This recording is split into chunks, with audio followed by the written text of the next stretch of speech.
जय हिंद साथियों, जय हिंद विद्यार्थियों। मैं मनीषा शर्मा। मेरे चैनल का नाम है study IQ 140 with Manisha Sharma. पिछली क्लास में हमने साइकोलॉजी की क्लास में ये देखा था कि शिक्षा मनोविज्ञान के तत्व अवयव।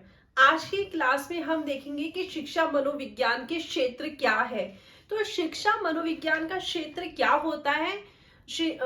शिक्षा मनोविज्ञान का क्षेत्र वो होता है जो बालक के व्यवहार में परिवर्तन लाती है। उसमें बालक के व्यवहार में वह सभी क्रियाएं जिसमें बालक के व्यवहार में परिवर्तन आता है, वो सब शिक्षा मनोविज्ञान के क्षेत्र में आता है। तो आज की क्लास में हम देखेंगे शिक्षा मनोविज्ञान का क्षेत्र। शिक्षा मनोविज्ञान का क्षेत्र आज का टॉपिक है हमारा। शिक्षा मनोविज्ञान का क्षेत्र हमारा टॉपिक है। तो इसमें आप देखोगे जो भी चीज बालक के व्यवहार में परिवर्तन करती है, इधर आप लिख लोगे, आपको याद करने में आसानी इसलिए हो जाएगी, मतलब आपको क्वेश्चंस आता है कि शिक्षा मनोविज्ञान का क्षेत्र है या नहीं है, इनमें से छाटिए, असत्य कथन छाटिए या सत्य कथन छाटिए। तो आपको क्या समझ में बैठाना पड़ेगा कि जो बालक के व्यवहार में परिवर्तन करती है वो सभी शिक्षा मनोविज्ञान के क्षेत्र में आती है। तो आप छोटी सी लाइन ये लिखोगे कि जो भी चीज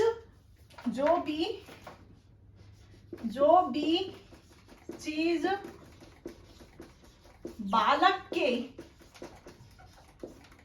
व्यवहार में परिवर्तन करती है, व्यवहार में परिवर्तन करती है, वह सब शिक्षा मनोविज्ञान के क्षेत्र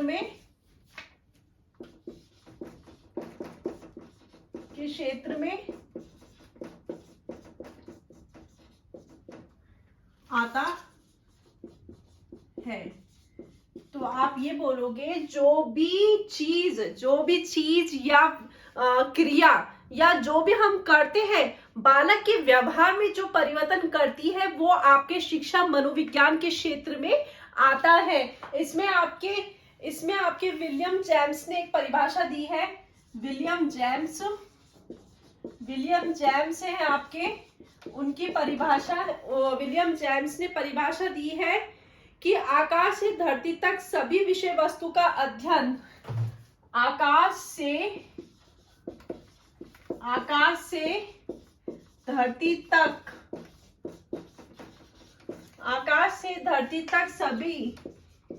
सभी विषय वस्तु का अध्ययन शिक्षा मनोविज्ञान के क्षेत्र में आता है। मनोविज्ञान के क्षेत्र में आता है। ये परिभाषा पूछ ली जाती है। ये आपके शिक्षा मनोविज्ञान का क्षेत्र है। इसमें विलियम जेम्स ये कहते हैं आकाश से धरती तक जो भी विषय वस्तु, आकाश से धरती तक सभी विषय वस्तु का अध्ययन आपके शिक्षा मनोविज्ञान के क्षेत्र में आती है। ये आप एक बार इसको उतार लेंगे या इसका स्क्रीनशॉट ले लीजिए।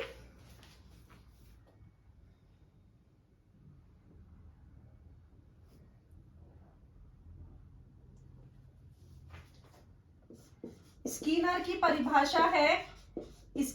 परिभाषा है कि शिक्षा मनोविज्ञान ज्ञान और विधियां शामिल है। शिक्षा मनोविज्ञान में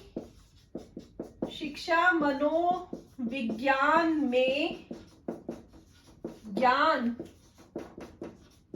या विधियां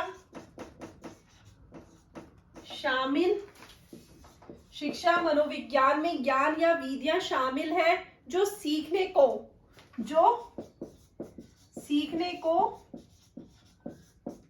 निर्देशित करती है। स्किनर आपका कहता है शिक्षा मनोविज्ञान में आपके ज्ञान और विधियां शामिल है, ज्ञान और विधियां शामिल है जो सीखने को निर्देशित करती है। ये आपकी विलियम जेम्स की परिभाषा थी, ये आपकी स्किनर की परिभाषा है। एक बार आप पूरे का स्क्रीनशॉट ले लीजिए।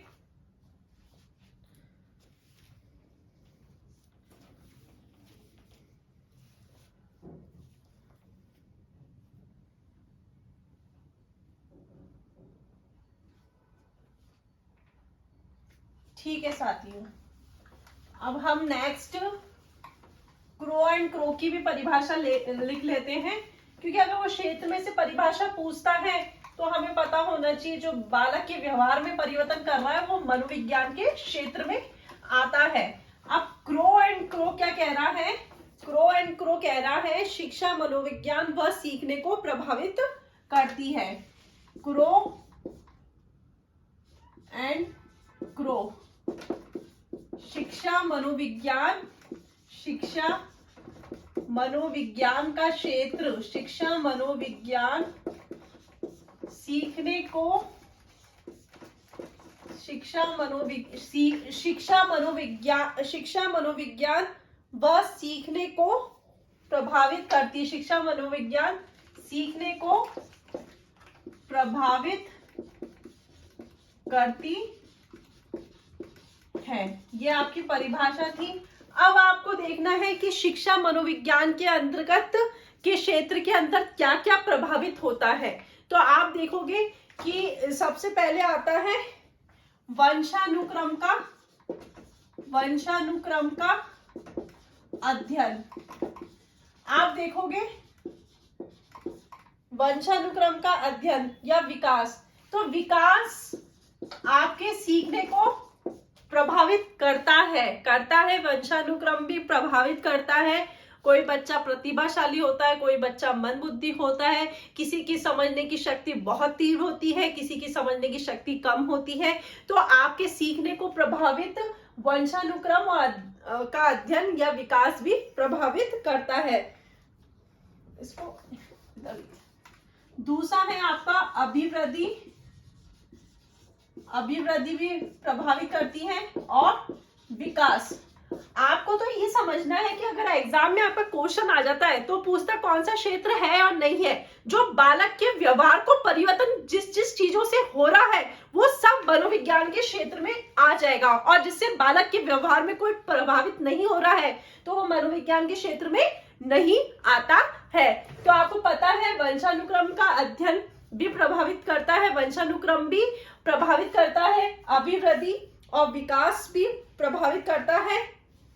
तीसरा है अधिगम वह अभिप्रेरणा।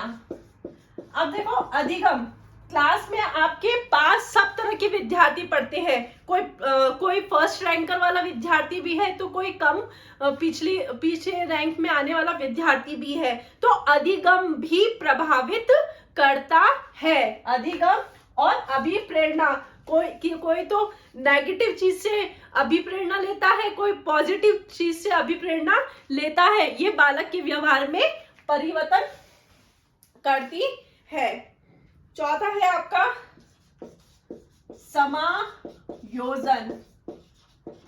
समायोजन या मानसिक स्वास्थ्य।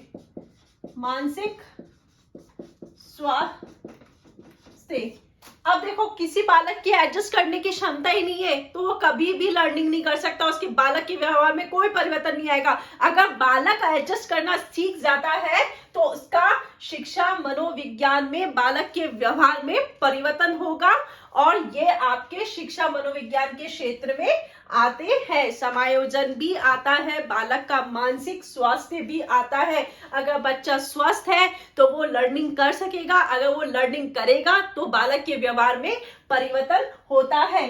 तो शिक्षा मनोविज्ञान के क्षेत्र में आपका चौथा पॉइंट था समायोजन और मानसिक स्वास्थ्य।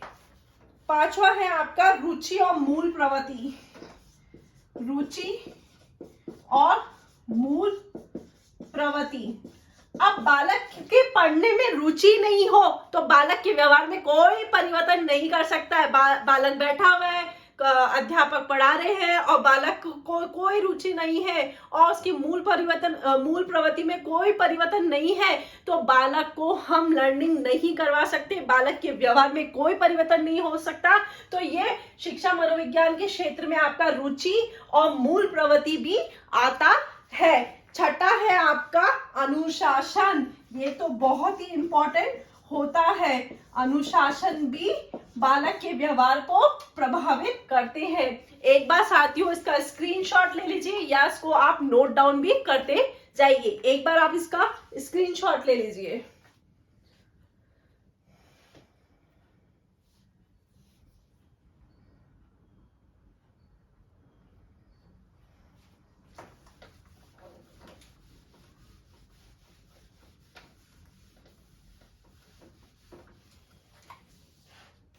सातवां है आपका शिक्षण प्रक्रिया।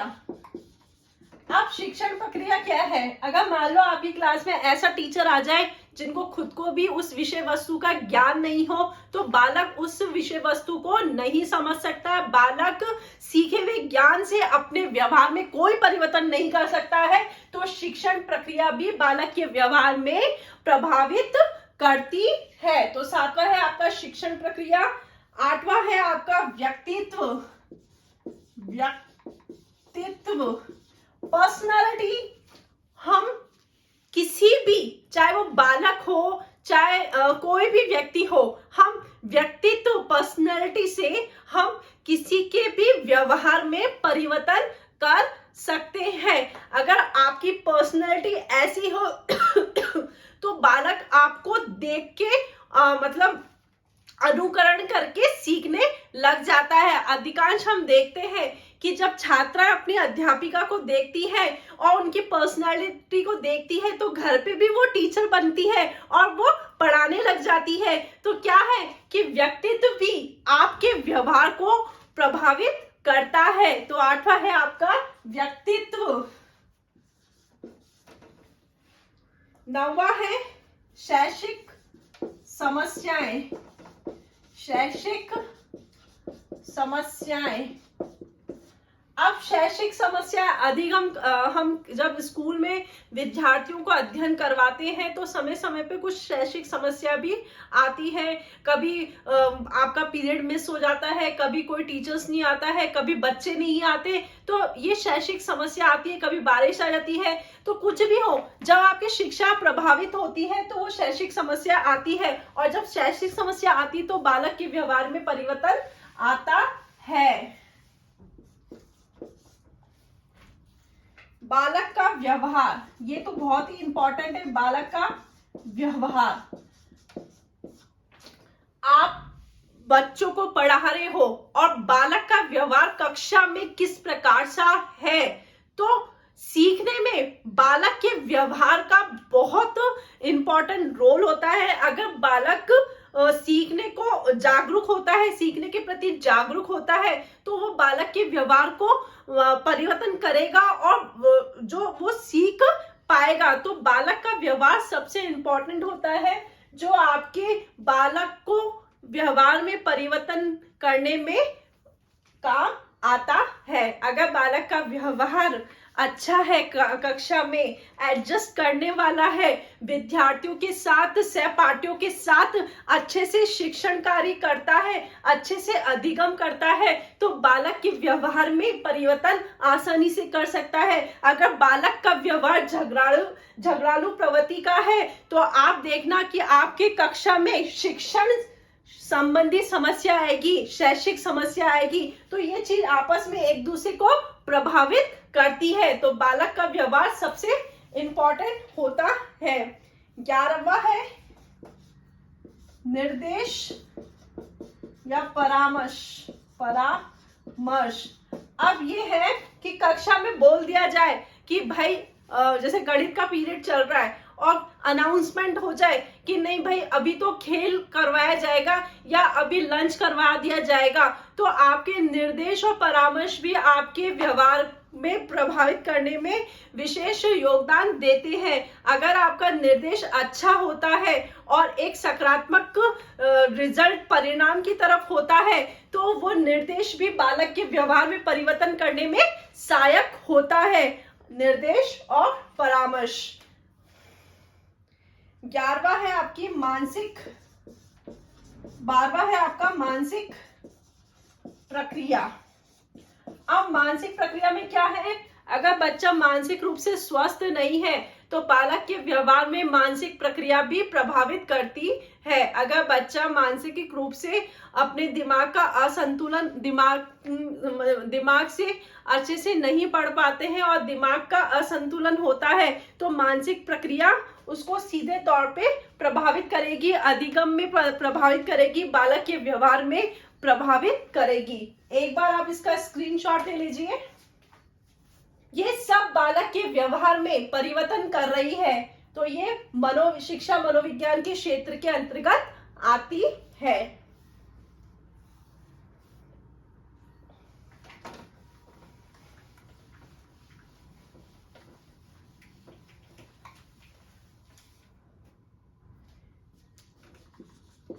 तेरहवां है ज्ञानात्मक,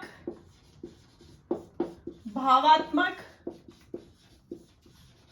और आपका क्रियात्मक। अब ज्ञानात्मक, भावात्मक, क्रियात्मक पक्ष क्या होता है कि बालक के व्यवहार में ज्ञानात्मक, अगर बच्चे को अधिगम करवाया जाता है तो उसके सीखे हुए ज्ञान से जो उसके ज्ञान में परिवर्तन होता है, उसके जो व्यवहार में परिवर्तन होता है उसे हम अधिगम कहते हैं, वो आपके ज्ञानात्मक पक्ष में आता है। और जब वो सीखे हुए ज्ञान को कहीं अप्लाई करता है और उसके व्यवहार में जो परिवर्तन होता है और उस परिवर्तन से जो अपना व्यवहार करता है वो आपके भावात्मक पक्ष में आता है। और वो जो अप्लाई करता है, कहीं सीखा हुआ ज्ञान कहीं अप्लाई करता है वो आपके क्रियात्मक पक्ष। जब बालक के भावात्मक, ज्ञानात्मक और क्रियात्मक पक्ष में परिवर्तन आता है तो वो भी आपके शिक्षा मनोविज्ञान के क्षेत्र के अंतर्गत आता है। अब आपका 14वां पॉइंट है, ये था आपका ज्ञानात्मक, भावात्मक, क्रियात्मक। 14वां है व्यक्तित्व विभिन्नता का अध्ययन। देखो विद्यार्थियों, आपकी कक्षा में सभी विद्यार्थी एक समान नहीं होते हैं और ना ही आपके टीचर्स एक समान होते हैं। सभी व्यक्ति में भिन्नता पाई जाती है। तो ये व्यक्ति विशेष में जो गुण होते हैं, जो अलग अलग होते हैं, तो वो भिन्नता भी आपके अध्ययन में को प्रभावित करती है, बालक के व्यवहार को प्रभावित करती है। आप देखोगे कि कक्षा में भिन्न भिन्न प्रकार के विद्यार्थी पढ़ते हैं और हमें पढ़ाने वाले शिक्षक भी भिन्न भिन्न प्रकार के होते हैं। एक अच्छा शिक्षक, जैसे गणित का शिक्षक सभी विद्यार्थियों को अच्छा नहीं लगता है, विज्ञान का शिक्षक सभी विद्यार्थियों को अच्छा नहीं लगता है। तो क्या व्यक्तित्व भिन्नता भी आपके अध्ययन को प्रभावित करती है। अगर आपका मैथ्स का टीचर आपको जब अच्छा नहीं लगता है तो इसका मतलब है कि आपकी मैथ्स की क्लास में आपके जो अधिगम होगा वो उसको प्रभावित करेगा, बालक के व्यवहार में परिवर्तन आएगा। अगर वही मैथ्स का टीचर आपको बहुत अच्छा लगता है तो आप उस मैथ्स की क्लास में बहुत अच्छे से, मतलब अटेंडेंट होते हुए आप उस पढ़ाई को अच्छे से अध्ययन करोगे। तो वो आपकी व्यक्तित्व विभिन्नता के कारण आपके बालक के व्यवहार में अच्छा परिवर्तन आता है। तो ये भी आपके शिक्षा मनोविज्ञान के क्षेत्र के अंतर्गत आता है। मैंने आपको बताया था वो सभी क्रियाएं, वो सभी व्यवहार जो बालक के व्यवहार में परिवर्तन करती है वो मनोविज्ञान के क्षेत्र के अंतर्गत आती है। तो आपके व्यक्तित्व विभिन्नता भी शिक्षा मनोविज्ञान के क्षेत्र में आती है। 15वां है अनुसंधान। अब अनुसंधान भिन्न भिन्न एक्सपेरिमेंट होते हैं तो वो भी बालक के व्यवहार में परिवर्तन करती है, बालक के व्यवहार को प्रभावित करती है अनुसंधान। 16वां है बुद्धि का अध्ययन। हम देखते हैं बुद्धि का अध्ययन भी होता है। 7वां है आपका मापन और मूल्यांकन का अध्ययन, मापन व मूल्यांकन का अध्ययन। बीच बीच में बालक के व्यवहार में जो परिवर्तन आया और बालक के व्यवहार के द्वारा उसने जो सीखा, उसने जो अधिगम किया, वो सब आप उसका जब हम परिणाम निकालते हैं और जब हम परिणाम निकालते हैं या मापन करते हैं या मूल्यांकन करते हैं, उसके द्वारा भी हम बालक के व्यवहार में जो परिवर्तन होता है उसको हम देख सकते हैं। तो ये सब आपके शिक्षा मनोविज्ञान के क्षेत्र के अंतर्गत आती है। और 18वां है समूह गतिशीलता का अध्ययन। आप देखोगे कि आपके कक्षा को समूह में बांट देते हैं, 5-5 के ग्रुप में बांट देते हैं, जिसमें तीन आपके अच्छे विद्यार्थी पढ़ने वाले, 2 आपके निम्न। तो क्या होता है कि 3 अच्छे विद्यार्थी और 2 आपस में एक दूसरे को समूह में साथ अध्ययन करने से तो बालक के व्यवहार में परिवर्तन आता है, बालक भी अच्छे से अधिगम करता है। तो आपके समूह गतिशीलता से भी आपके व्यवहार में परिवर्तन आता है और समूह गतिशीलता का अध्ययन भी आपके शिक्षा मनोविज्ञान के क्षेत्र के अंतर्गत आता है। एक बार विद्यार्थियों आप इसका स्क्रीनशॉट ले लेंगे। आप देखना, आपके पास ये तो आपको मुख्य बातें बताई है। आपके एग्जाम में, आपके विकल्प में आप देखना कौन कौन सी चीजों से बालक के व्यवहार में परिवर्तन आ रहा है क्या। अगर वो परिवर्तन आ रहा है तब तो वो विकल्प सही है, और अगर नहीं हो रहा परिवर्तन तो वो विकल्प आपका गलत है। इसमें आपके जो साइकोलॉजी में है वो इसमें आपका अप्लाइड टाइप के क्वेश्चंस पूछे जाते हैं, अप्लाइड साइकोलॉजी पूछी जाती है। ये सिर्फ आपको समझना है, जो भी क्रिया, जो भी व्यवहार बालक के व्यवहार में परिवर्तन करती है वो सब मनोविज्ञान के क्षेत्र के अंतर्गत आती है। तो एक बार आप इसका स्क्रीनशॉट ले लेंगे।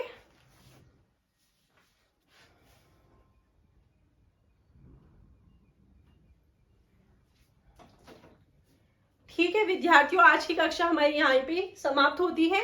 आज हमने देखा शिक्षा मनोविज्ञान का क्षेत्र, कल हम देखेंगे शिक्षा मनोविज्ञान की उपयोगिता। जय हिंद साथियों, जय हिंद विद्यार्थियों, धन्यवाद, नमस्कार।